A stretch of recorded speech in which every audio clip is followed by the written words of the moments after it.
అధికారులని ఆర్టీఐ కమిషన్లు నియమించడం కోసం 120 రోజులు టైం తీసుకుంటే జూన్ 15 నుంచి జూలైకి, ఆగస్టుకి, సెప్టెంబర్కి, అక్టోబర్కి సో 31 డేస్ గ్యాప్స్ ఉంటాయి కాబట్టి అక్టోబర్ 12కి 15 కాకుండా అక్టోబర్ 12కి 120 రోజులు పూర్తయి అక్టోబర్ 12న అమల్లోకి వచ్చింది కాబట్టి దేశవ్యాప్తంగా ఆర్టీఐ డే అని అక్టోబర్ 12ని జరుపుకుంటున్నారు అమల్లోకి వచ్చిన రోజుని. కానీ రాజ్యాంగం గెజిట్ నోటిఫికేషన్ అయ్యి రాజముద్ర పడి ప్రెసిడెంట్ సీల్ పడడం అనేది చట్ట ఆవిర్భావం కాబట్టి ఆ రోజున ఆ చట్టానికి నంబర్ అవుతుంది కాబట్టి జూన్ 15 మేము జరపాలనుకుని అసలు సంవత్సరాల కన్నా ముందే నాకు మీడియా సెక్రటరీ కాబట్టి ఆంధ్రప్రదేశ్ ప్రభుత్వానికి పనిచేసిన వ్యక్తి నాకు చెప్పారు, మీకు జర్నలిజం మెలకువల తర్వాత ఆ శిక్షణ ఇచ్చి ఆ మెటీరియల్ ఇచ్చి నేను ఈ రంగంలో నిపుణుడిగా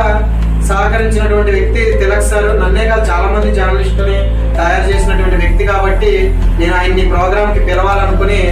ఆయన మీడియా అకాడమీ సెక్రటరీగా ఉండగా నేను అనేక సార్లు ఏపీ మీడియా అకాడమీకి వెళ్ళి కలవడం, ఇదే పుస్తకాన్ని ఆయన చేతుల మీద గతంలో కూడా ఇది ఆవిష్కరించారు. సో అందుకని ఇప్పుడు ఆ పుస్తక ఆవిష్కరణ అనేది ఏం పెట్టుకోలేదు మనం, ఎందుకంటే ఇది ఆవిష్కరించిన పుస్తకమే కాబట్టి మీకు కాంప్లిమెంటరీ ఇచ్చాం. సో అందుకని నేను తిలక్ సార్ని కూడా ఈరోజు ముఖ్య అతిథిగా రావాలి అని అంటే వాళ్ళ సొంత అమ్మాయి గారి ఇంట్లో ఫంక్షన్ అయినా సరే ఇక్కడ ఉన్నారు అంటే నిజంగా మీరు అందరూ హార్ట్ఫుల్ గా ప్రభుత్వంలో ఇంకా సర్వీస్ లో ఉన్న బ్రహ్మాజీ సార్ గాని ప్రముఖ వ్యక్తి చాలా సీనియర్ డాక్టర్ పెద్ద ఆయన ఉన్నాయని ఆయన వెళ్ళిన తర్వాత కూడా ప్రోగ్రామ్ కంటిన్యూ చేయాలి ఉండాలి లంచ్ వరకు అని రిక్వెస్ట్ చేసి సార్ని రిక్వెస్ట్ చేయడంతో సార్ ఈ రోజు మన మధ్యలో ఉన్నారు. Sir thank you very much sir. Sir అలాగే ఇప్పుడు నెక్స్ట్ మనం ఈ 20 years పూర్తి చేసుకున్న శుభ సందర్భంగా మొట్టమొదటిసారి ఆర్టీఐ మీద